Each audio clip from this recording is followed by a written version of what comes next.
사도신경으로 신앙고백 드립니다. 나는 전능하신 아버지 하나님 천지의 창조주를 믿습니다. 나는 그의 일하신 아들 우리 주 예수 그리스도를 믿습니다. 그는 성령으로 잉태되어 동정녀 마리아에게서 나시고 본디오 빌라도에게 고난을 받아 십자가에 못 박혀 죽으시고 장사된 지 사흘 만에 죽은 자 가운데서 다시 살아나셨으며 하늘에 오르시어 전능하신 아버지 하나님 우편에 앉아 계시다가 거기로부터 살아있는 자와 죽은 자를 심판하러 오십니다. 나는 성령을 믿으며 거룩한 공교회와 성도의 교제와 죄를 용서받는 것과 몸의 부활과 영생을 믿습니다. 아멘. 찬송가 321장입니다. 321장.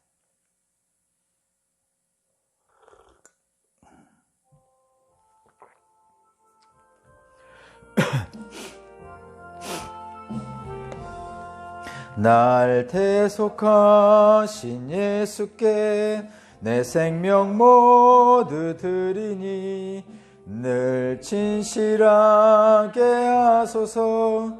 내 구주 예수여 나 구주 위에 살리라. 내 기쁨을 양업들이 내 갈 길 인도하소서. 내 구주 예수여 날 구원하신 예수를 일평생 의지하오니 날 영접하여 주소서. 내 구주 예수여 나 구주 위에 살리라. 내 기쁨을 양없으리. 내 갈 길 인도하소서.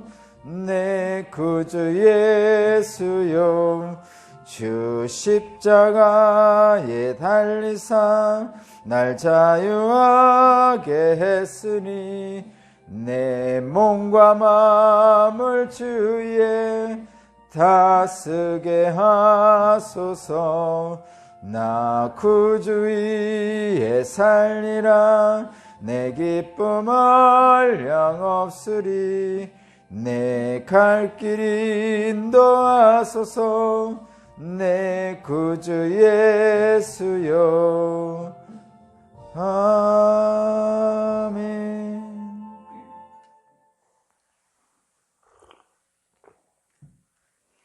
오늘 신 하나님 말씀은 베드로전서 3장 13절에서 22절입니다.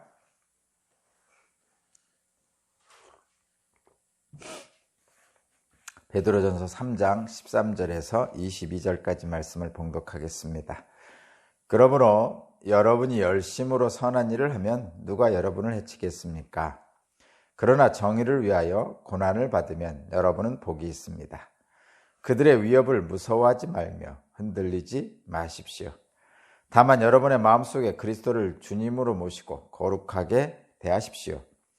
여러분이 가진 희망을 설명하여 주기를 바라는 사람에게는 언제나 답변할 수 있게 준비를 해두십시오. 그러나 온유함과 두려운 마음으로 답변하십시오.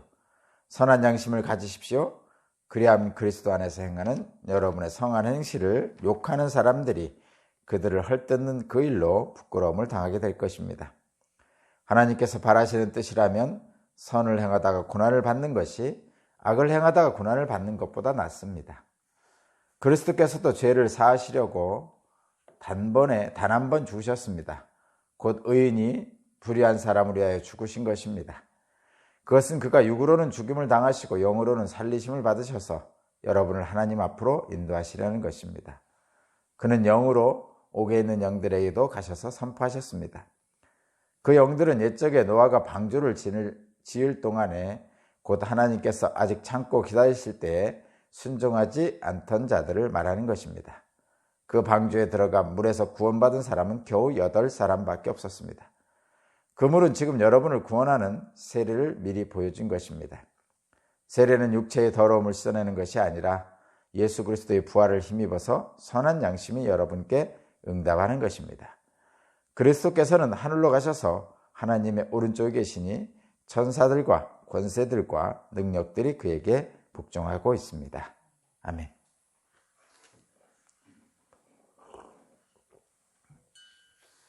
오늘 말씀의 제목은 선한 일을 하십시오 라는 제목입니다. 선한 일을 하십시오. 진정한 제자됨의 표징, 진정한 제자됨의 표징은 기적을 일으키는 것도 아니고 남들이 못하는 것을 행하는 것도 아니고 세상이 고치지 못하는 병을 고치는 것도 아니고 선한 일을 행하는 것입니다. 성경은 그것을 말하고 있는데 우리가 너무 기적과 이적과 병고침과 물질적 풍요와 이런 것들을 너무 중심으로 보다 보니까 진정한 제자됨의 표징을 좀 다른 쪽에서 찾는 경향이 좀 있습니다. 근데 그런 것은 모든 사람이 가는 길이죠. 모든 사람이 가는 거예요. 세상에서도 세상의 넓은 길, 넓은 길, 모든 사람이 추구하는 가치, 성공, 출세, 풍요, 권력, 재물, 많은 지식, 명예, 뭐 그런 것들이죠. 저도 그런 거 좋습니다. 여러분들도 좋으시잖아요. 그렇죠? 그래서 그런 것들을 향해 가는 것이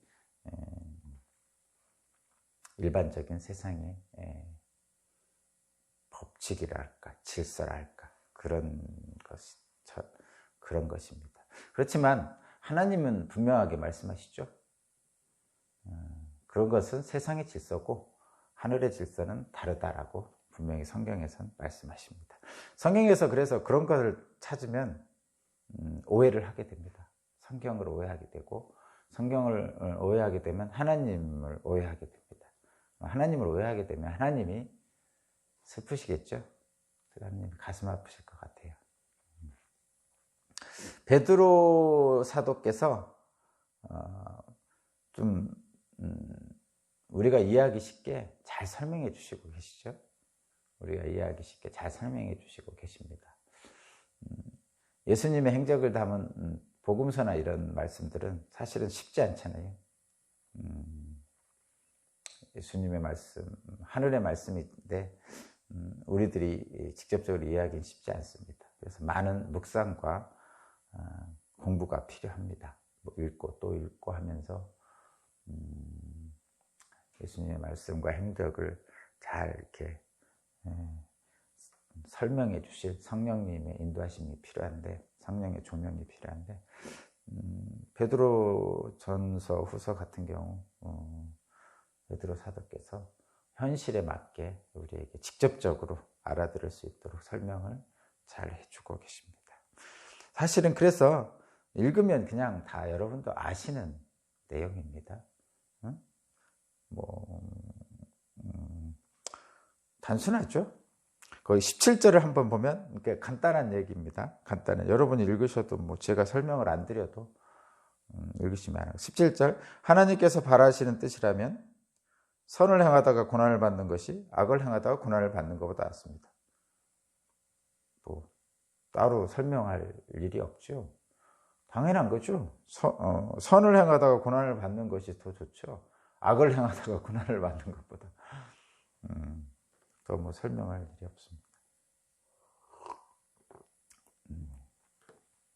제자들이 해야 될, 마땅히 해야 될 일을 베드로 사도가, 우리가 소위 수석제자라고 하는, 예수님 수석제자라고 하는 베드로 사도가 분명하게 말씀하고 있습니다. 제자라면 선을 행하십시오. 선한 일을 하십시오. 뭐 이런 표현입니다. 어제 말씀에도 그런 말씀이 있었잖아요. 하나님의 뜻을 행하고자 하는데 선한 일을 행하고자 하는데 사실은 저와 여러분들은 그 일을 행하는 것이 쉽지 않습니다. 왜냐하면 세상의 넓은 길, 아까에도 말씀드렸지만 세상의 넓은 길, 많은 사람들이 향해 가는 길, 세상의 가치를 향해 가는 길들, 아까 그런 것들을 가고자 하는 것들이 일반적인 사람들의 모습이죠. 뭐 저도 그렇고 여러분도 그렇습니다. 그래서 그런 길을 가다 보면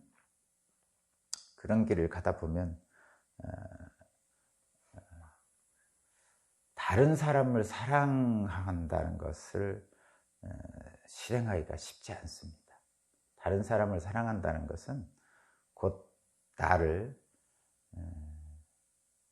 희생한다는 거거든요. 그러니까 그 대표적인 생각을 해보면 부모님이 자식을 사랑한다 할 때 어떻게 사랑합니까? 옛날 우리 어머니 때 표현에 빌리면 내 입에 있는 것도 꺼내서 자식 입에 넣어준다 이렇게 표현을 하잖아요. 요즘 위생관념에 철저한 젊은 부부들에게는 말도 안 되는 예지만 그 표현은 그런 것이죠. 어머님은 굶어도 자식은 먹인다. 부모님은 굶어도 자식은 먹이는 것이 자식에 대한 사랑이다 이렇게 표현합니다. 그 기본적인 사랑의 정의입니다. 그것이 하나님께서도 그렇게 하셨죠. 하나님께서 하나님의 독생자 예수 그리스도를 죽이심으로 저와 여러분을 살리신 거죠. 그러니까 우리 부모님들도 당신들을 희생시키시고 우리를 살리시는 거죠. 그것이 자식에 대한 사랑입니다. 그것이 어떻게 보면 사랑의 가장 전형적인 모습이죠. 자식은 살리고 부모는 죽고, 부모는 죽고 자식은 살리고, 육은 죽고 영은 살고, 나는 죽고 예수는 살고, 세상의 욕망은 죽고 하늘의 소망은 살고. 여러분 지금 제가 말씀드린 것들이 다 어떻게 보면 하나님의 뜻이 이 땅에 이루어지는 어떤 기본적인 구조입니다. 그래서 어떻게 해야 되느냐? 선을 행하지 못하잖아요. 잘 넓은 길을 다 추구하기 때문에. 그래서 어떻게 하냐면 하나님 말씀에 의지해서 의지적으로 해야 된다고 어제 말씀을 전했습니다. 어제 말씀이 그렇죠. 의지를 가지고 해야 됩니다. 의지를 가지고 하지 않으면 행할 수 없는 것들이 사실은 선입니다. 나를 사랑하기는 쉬워도 다른 사람을 사랑하기는 쉽지 않은 일이기 때문에 그렇습니다. 그런데 하나님은 그 일을 하라고 하시잖아요.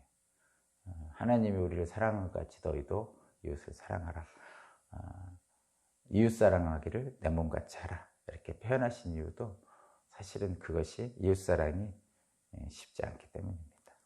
그런데 하나님은 그것을 행하라고 하신단 말이죠. 그래서 그것을 행하려면 그냥 되는 게 아니고 의지를 가지고 해야 돼요. 해야지 하고 해야 돼. 어떤 당위성 그리고 명령. 하나님이 하라고 하셨어. 그 두 가지가 연합돼서 행할 수 있는 겁니다. 이웃을 향한 사랑, 다른 사람을 향한 사랑은 내가 해야 되겠어 라는 결단과 하나님이 하라고 하셨어 라는 명령이 결합돼서 그렇게 돼서만 할 수 있는 것입니다. 내게 선하게 하는 사람에게 잘하는 것은 할 수 있죠.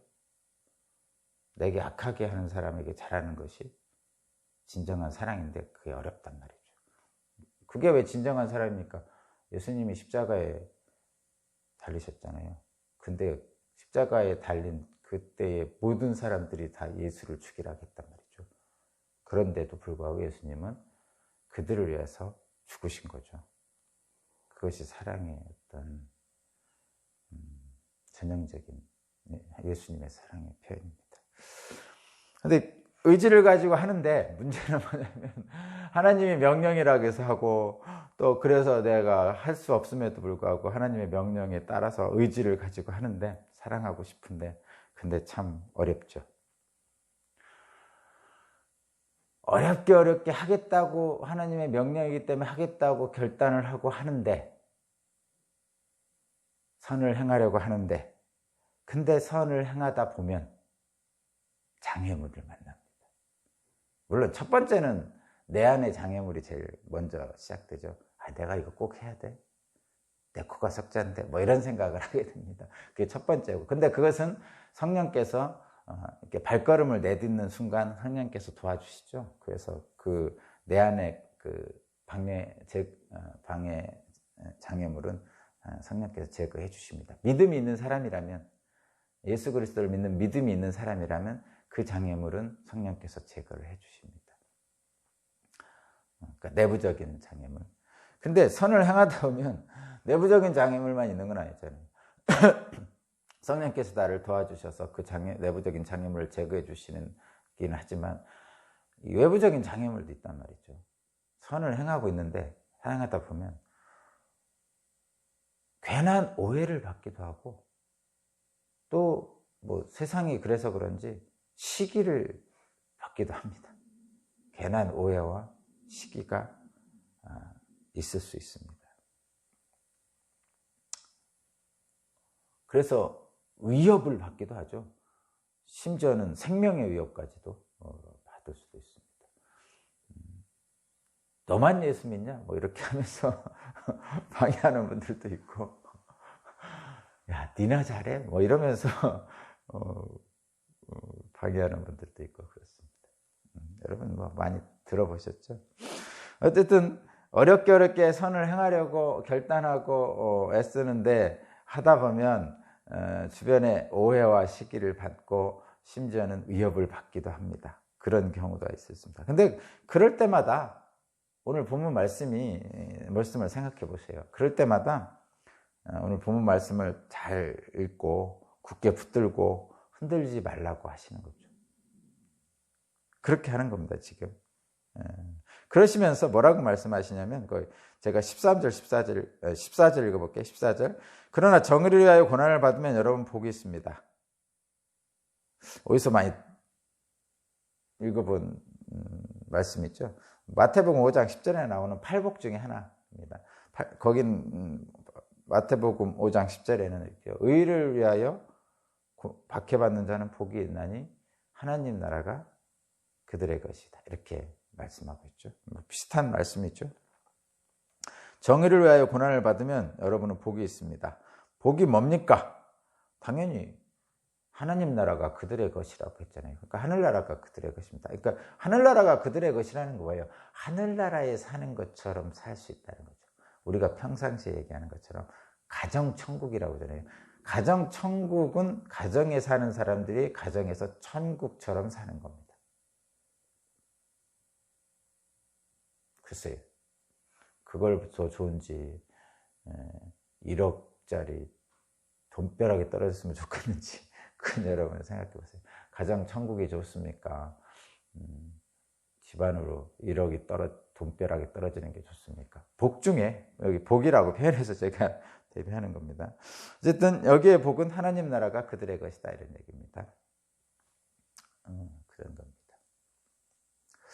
근데 이제 극단적으로는 선한 일을 하는데 위협을 당하면, 고난을 당하면 이를 영광이라고 생각하고 오히려 복이라고 생각하라, 뭐 이렇게 표현을 하는데 답답하죠. 이런 말씀 들으면 답답하잖아요. 선을 행하다가 고난을 받을 수는 있죠. 진짜 어떻게 보면 선을 행하다가 고난을 받는 것이 어떤 예수 그리스도의 제자됨의 표징이기도 합니다. 왜냐하면 예수님이 그러셨으니까. 근데 우리들은 그 선을 정말 행하려고 하지만 내부적인 장애물, 그 외부적인 장애물들이 있어서 정말 어렵죠. 그리고 쉽게 선을 행하는 것을 포기합니다. 실제로. 저도 그래요. 저도 선을 행하려다가 동네에서 어떤 말이 나오면 그만두자 그러고 그만하고 그렇습니다. 그것이 쉽지 않은 일이죠. 근데 그 고난 당하는 그 자체를 예수의 제자됨의 표징이라고 생각하면서 견디는 거죠. 견디는 거예요. 그런 뜻입니다. 복이라 생각하라, 영광이라 생각하라 이 얘기는 견디라는 얘기입니다. 거기서 낙심하지 말고 포기하지 말라는 것이죠. 저도 힘든 것을 여러분에게 지금 설교하고 있습니다. 근데 설교는 제 말이 아니고 하나님 말씀이니까 할 수 있는 거죠. 저도 힘듭니다. 그러나 하나님 말씀은 그렇게 하라고 말씀하셔서 하시라는 겁니다. 이런 것도 있죠. 고난을 당합니다. 어떤 때로는 억울하고 그런 고난을 당합니다. 그런데도 저와 여러분은 지금 오늘 말씀에서도 그렇지만 뭔지 모르지만 그럼에도 불구하고 말씀을 붙들고 행하라는 거잖아요. 그러면 고난을 당하면서도 행한다는 것은 뭔가 이유가 있는 거죠. 그죠? 성경에서 말씀하시기를 심지어는 고난을 당하는 것이 예수의 제자됨의 표징이다 말씀하죠. 의를 위하여 박해를 받는 것이 복이 있다고 하죠. 근데 그런 박해, 고난을 받으면서 왜 합니까? 그 안에는 뭔가가 있기 때문이죠. 그것을 성경에서는 참 소망이다 이렇게 참 소망. 그러니까 우리에게 소망이 있기 때문에 그런 겁니다. 지금 현재 어렵고 힘든 고난을 견디는 것은 소망이 있기 때문입니다. 주로 이렇게 우리는 표현하죠. 지금 현재 어려움을 겪는 것은 겪더라도 이길 수 있는 힘은 미래에 소망이 있기 때문이다. 희망이 있기 때문이다. 이렇게 표현하잖아요. 그렇죠? 지금 어렵고 힘들더라도 저축해서 적금 붓고 돈을 모으는 것은 미래에 지금의 어려움을 겪지 않기 위한 것이다. 뭐 이런 여러분 생각하는 것도 그렇게 되면 됩니다. 그런데 이 억울한 고난의 때에도 어째서 참 소망을 품고 있습니까? 소망을 품고 살 수 있습니까? 라고 물어보는 사람들이 가끔 있어요. 그래서 기독교인들은 고난 속에서도 소망이 있기 때문에 그것을 이기잖아요. 그래서 그걸 어떤 소망입니까? 어떻게 소망을 품을 수 있습니까? 세상과 다르게 살 수 있습니까? 이렇게 물어보는 사람들도 있죠. 그런 사람. 근데 결론은 그겁니다. 어떻게 그렇게 어려운 가운데서도 꼭 굳건하게 행할 수 있습니까? 그러니까 오해와 시기와 위협에도 불구하고 어떻게 그렇게 선한 일을 행할 수 있습니까? 의를 위하여 박해를 받는데 어떻게 그렇게 계속 의를 행할 수 있습니까? 이렇게 물어본단 말이죠. 그러면 저는 그렇고 여러분도 마찬가지고 오늘 본문에서도 마찬가지. 당연히 우리의 그러한 소망의 근거는 예수님입니다. 예수님. 그래서 18절부터 22절까지 예수님에 대해서 기록하고 있는 거죠. 예수님이 그렇게 사셨기 때문입니다. 예수님이 그렇게 사셨기 때문이죠. 예수님은 분명히 저와 여러분도 알듯이 억울하게 고난을 당하시고 십자가에 죽으셨지만 그것이 오히려 하나님의 구원 사역의 일부분이었다는 거죠. 십자가에 죽으시는 것이 하나님의 구원 사역의 뜻의 일부분이었다는 얘기예요. 하나님은 독생자이신 자기 아들을 죽이셔서 우리를 구원하셨어요. 참 상상이 안 되는 거죠. 아브라함이 이삭을 번제로 바치려고 했어요. 그러니까 이런 일들은 여러분 이건 인간적으로는 상상이 안 되는 것입니다. 이런 인간적으로 상상이 안 되는 것을 뭐 대단하다 뭐 이런 의미로 이렇게 보면 안 돼요. 대단하다 이거는 인간적인 눈으로 볼 때 굉장히 대단한 일을 했어 이런 생각을 하는 거잖아요. 근데 아브라함이 이삭을 바치는 거나 하나님께서 독생자인 아들이신 예수님을 죽이시는 거나 이런 것들은요 그 인간적인 판단 수준에서 볼 수 있는 건 아니고요. 시간과 공간 내에는 인간적인 판단 수준에서 볼 수 있는 건 아니고요. 우리들의 능력의 최대치를 끌어올리는 그런 능력치를 얘기하는 게 아니고요. 초월적인 겁니다. 그래서 신비예요. 우리가 도달할 수 없는 그 밖의 영역이란 말이죠. 그래서 신의 영역입니다. 저와 여러분들이 어떻게 자식을 번제로 드립니까? 아브라함, 이삭을 번제로 드리시. 그런 믿음을 저와 여러분에게 보이라고 그러는데 그런 믿음은요. 우리들의 능력의 최대치, 믿음의 최대치 뭐 이렇게 끌어올려 가지고 나타날 수 있는 것은 아니고요. 그 너머의 일들입니다. 신비의 영역이죠. 그러니까 인간적인 시공간 안에서의 인간적인 능력의 최대치, 뭐 올림픽에서 뭐 금메달 따는 엄청난 능력, 육체적 능력 또는 정신적 능력, 이런 것들 안에서는 해결되지 않는 일이죠. 인간적인 그런 능력치 안에서는 해결 안 됩니다. 그것은 인간적인 한계 너머에 있는 신의 영역이죠. 그렇게 생각하셔야 됩니다. 그런 것이고, 그래서 예수님이 억울한 고난을 당해 죽으셨지만 오히려 그것이 하나님이 이 땅을 구원하시는 구원사역의 일부였다. 육신은 죽임을 당하셨지만 영적으로는 부활 승리하신 것이죠. 그 부활의 영역은 하나님의 영역이죠. 저와 여러분들의 영역 아닙니다.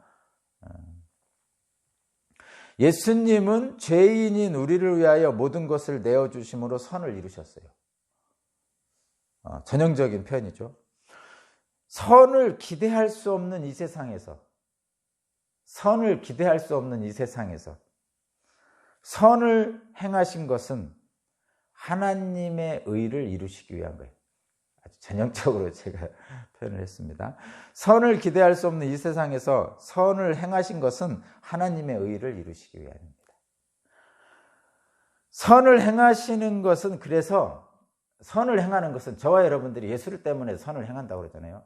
선을 행하는 것은, 저와 여러분이 선한 일을 행하는 것은 본질적으로 고난이냐 편안이냐의 문제가 아닙니다. 우리가 선을 행하는 것은 고난이냐 편안이냐 이런 문제가 아니고, 그것이 선을 행하는가 악을 행하는가라는 행함의 문제입니다.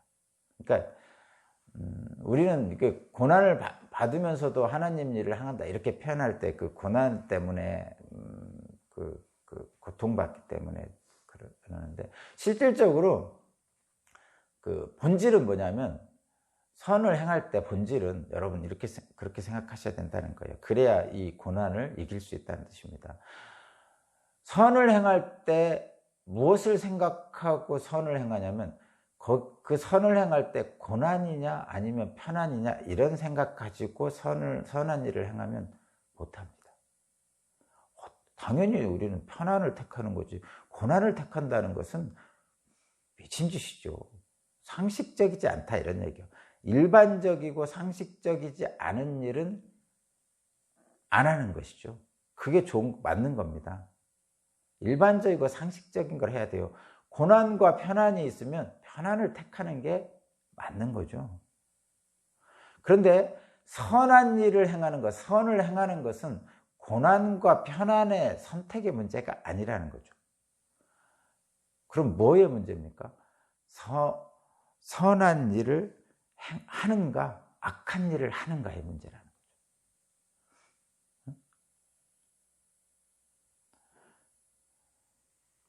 선한 일을 행하는가 악한 일을 행하는가가 본질이지, 그 속에서 고난이냐 편안이냐의 문제는 아니죠. 우리 인간들은 고난이냐 편안이냐 가지고 선한 일을 하든지 악한 일을 거꾸로 택한단 말이에요. 선한 일과 악한 일을 생각하지 않고 그 속에 고난이냐 편안이냐를 가지고 택합니다. 선한 일이든 악한 일이든 편안하면 택하고, 선한 일이든 악한 일이든 고난이면 안 택한단 말이에요. 안 한단 말이죠. 그게 보통 사람들이 행하는 기본인데, 하나님은 어떻게 하라고 그러냐면, 고난이든 편안이든 선한 일이면 하라는 거죠. 고난이든 편안이든 악한 일이면 하지 말라는 거예요. 판단의 기준이 거꾸로입니다. 그래서 늘 세상과는 다르죠. 여러분 잘 생각하시고. 그래서 선한 일을 행하는 것은 고난과 핍박이 사라져서가 아닙니다. 하나님의 뜻은 우리가 선한 일을 행하면 하나님이 복을 주셔서 우리의 고난과 핍박이 사라질 거야, 뭐 이런 기대를 가지고 하는 것은 하나님이 말씀하시는 선한 일을 행하라는 뜻 속에 들어가 있지 않습니다. 그래서 저와 여러분들이 선한 일을 행하는 것은 선한 일을 행해서 고난과 핍박이 사라지기 때문이 아닙니다. 우리가 선한 일을 행하는 것은 고난과 핍박이 사라지는 것이 아니라 하나님의 의를 이루기 위해서죠. 하나님의 의를 이룬다는 것은 세상을 아름답게 한다는 겁니다. 살맛 나는 세상으로 만든다는 거죠. 우리가 선한 일을 행하는 것은 고난과 핍박이 사라져서가 아니라 세상을 아름답게 하라는 하나님의 명령이기 때문입니다. 그래서 분별력의 기준이 있습니까? 있습니다. 분별력의 기준이 바로 조금 아까 말씀드린 선을 행할 것인가 악을 행할 것인가의 기준을 놓고 행하면 됩니다. 고난과 편안을 기준으로 놓고 하면 안 됩니다. 그것입니다. 자, 결론입니다. 진정한 제자의 표징은 뭐냐? 선한 일을 행하는 겁니다. 그것이 고난이든 편안이든. 선한 일을 행하다가 편안할 수도 있어요. 칭찬도 받고요. 상도 받을 수도 있어요. 그것은 편안입니다. 근데 선한 일을 행하다가 오해도 받고 시기도 받고 위협도 받을 수 있습니다. 그러나 하나님이 하라고 하셨고 그 일을 통해서 하나님 나라를 이루십니다. 의를 위하여 박해받는 자는 그래서 복이 있는 것입니다. 하나님 나라가 그들의 것이 되는 것이죠. 저와 여러분이 그 길로 가겠으면 좋겠습니다. 기도드리겠습니다. 하나님 감사합니다. 선을 행하다가 넘어져도 주님이 다시 일으켜 주실 줄로 믿습니다. 선한 일을 행하라고 분명히 말씀하셔서 오늘 또 그 일을 향해 나아갑니다. 선한 일을 행하다가 칭찬을 받기도 하고 오해를 받기도 합니다. 그러나 칭찬과 오해 그것들 때문에 하는 것이 아니고 선한 일을 행하라고 하시는 하나님의 뜻 그것을 통해서 내가 있는 모든 것이 하나님 나라가 되는 그런 오늘 하루가 될 수 있도록 선한 일을 행하는 은혜와 능력 제게 허락하여 주옵소서. 오늘 하루도 그렇게 살겠습니다. 감사드리며 예수 그리스도 이름으로 기도합니다.